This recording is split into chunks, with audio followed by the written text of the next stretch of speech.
That was the summer of 2018. I went on a solo hiking trip to the remote forests of Montana, craving solitude and quiet. I'd found an online forum about an obscure overlook near Glacier National Park, perfect for off-season camping. I didn't mind the cold, so I was looking forward to having the entire mountain to myself. The hike up took nearly 6 hours, and I reached the summit around 5:30 p.m. It was an open, grassy area with stone fire circles, leading up to a cliff overlooking the valley.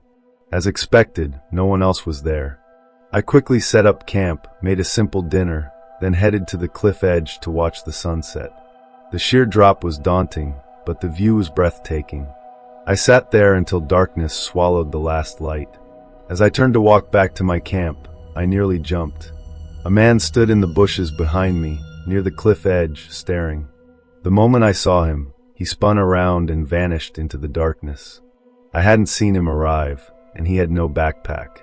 I figured he must have just set up his own camp.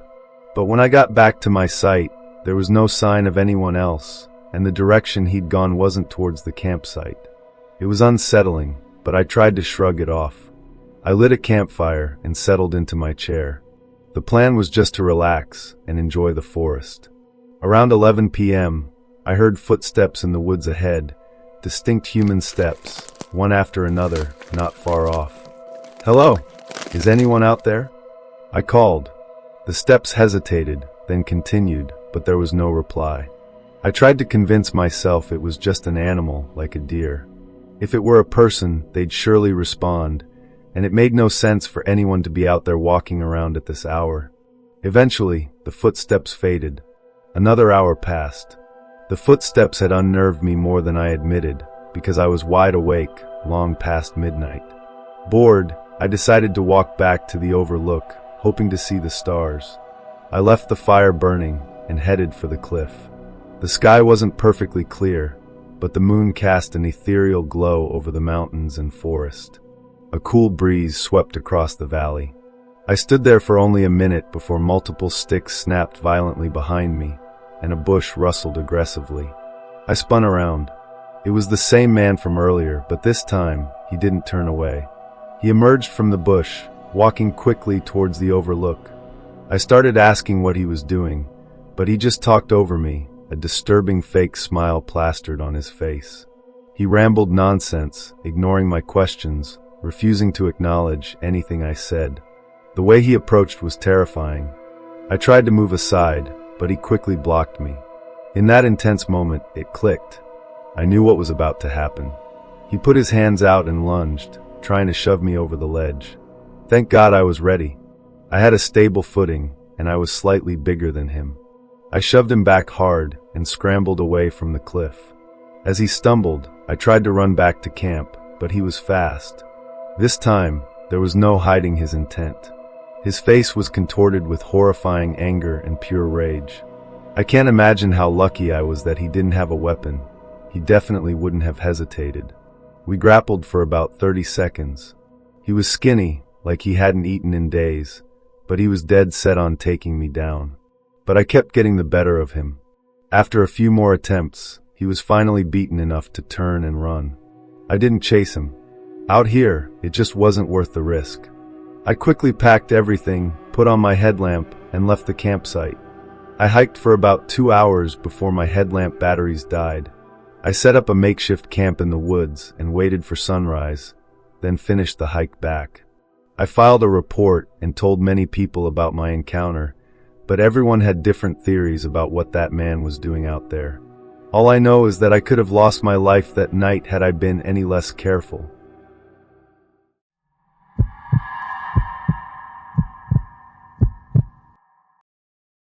It was late autumn, and I was driving my old Ford F-150 deep into the Colorado Rockies. I'd picked out a really remote, unofficial campsite I'd found on a dusty old forum about backcountry spots. The whole point was to completely disconnect, to get away from the incessant hum of city life, and just have one night of absolute silence.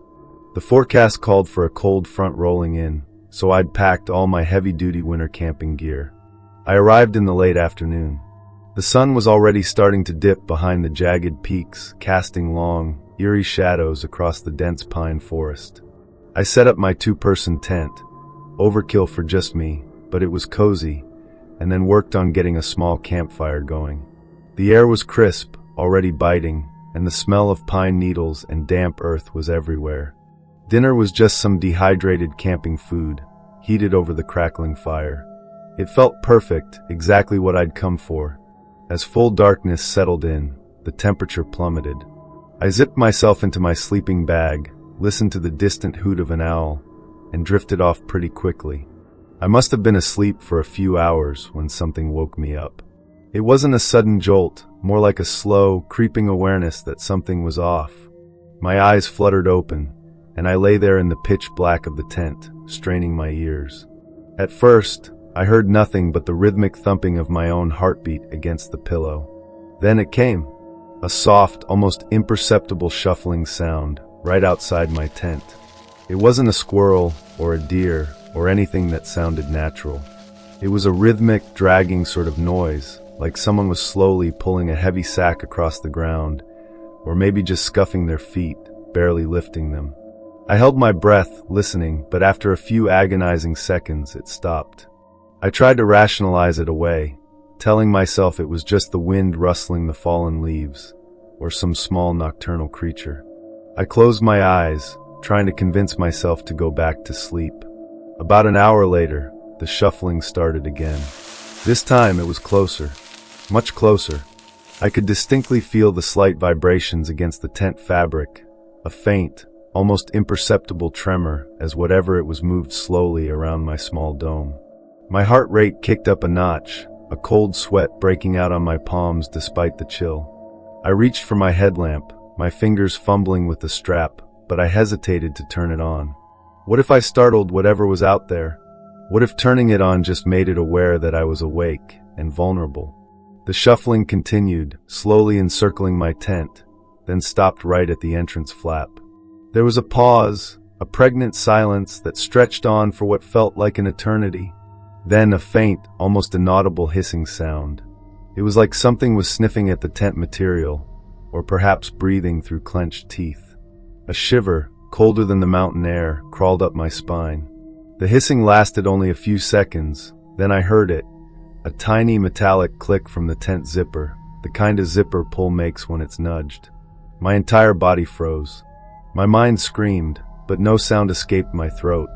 I stared, wide-eyed and unblinking, at the shadowy outline of the tent wall directly in front of me.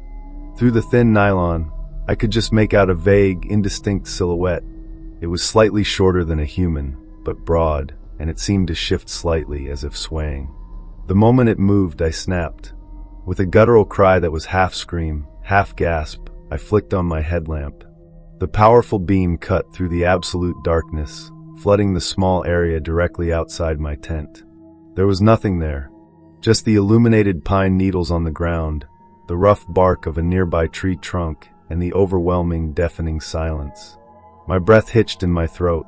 I scrambled to a sitting position, my hands shaking so violently I could barely grasp the small survival knife I carried, clutched it tight. I didn't dare close my eyes again. I sat there, hunched and terrified, my headlamp still blazing into the empty night, until the first faint hint of pre-dawn light began to break through the tree line. As soon as the sky began to lighten, I practically tore down my tent, stuffing everything into my pack with trembling hands. I didn't even bother with a proper roll-up. I scrambled into my truck, gravel spitting under the tires as I reversed, and then sped down the winding, unpaved road. I didn't stop until I was miles away, the sun fully risen. I never called the police because, honestly, what would I even report? But I never went back to that campsite, and I never will.